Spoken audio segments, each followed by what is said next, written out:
ներելն է ամենադժվար գործը այս աշխարհի մեջ։ Մենք բոլորս ուզում ենք, որ մեզ ներեն, բայց մենք չենք ուզում ոչ ոքի ներել։ Մենք ուզում ենք, որ առանց ներողություն խնդրելու Աստված բաշխի մեզ այդ ներումը,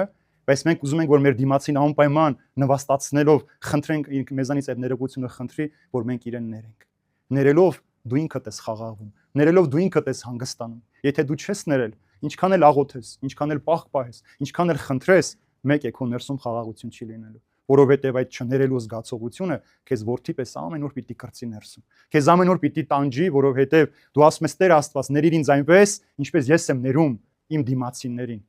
Սա սարսափելի տող է հայրմերի մեջ, սիրելիներ, վախենալու տող է։ Մենք այսպես բառացիորեն ամեն օր ասում ենք, բայց լուրջ չենք ընդունում, լուրջի չենք առնում, որ ոնց թե Տեր Աստված ների այնպես, ինչպես ես եմ ներում։ Մենք ոնց ենք ներում։ Մենք ինչպես ենք ներում։ Պատկերացնեք, եթե Աստված մեզ այդպես ներեր։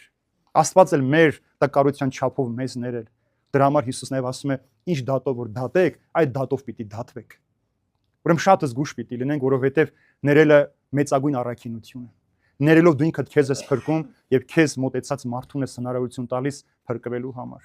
Դրա համար Աստված մեզ ներեց այն ժամանակ, երբ որ մենք իրեն թշնամի էինք, երբ որ մենք իրեն հակառակ էինք, իր օրենքները չէինք պահում, նույնիսկ իր օրենքներն էինք փորձում մեր մարդկային տկարություններով սրբագրել, Աստված այդ ժամանակ մեզ ներեց եւ կյանք պարգևեց Հիսուսով ապրելու համար։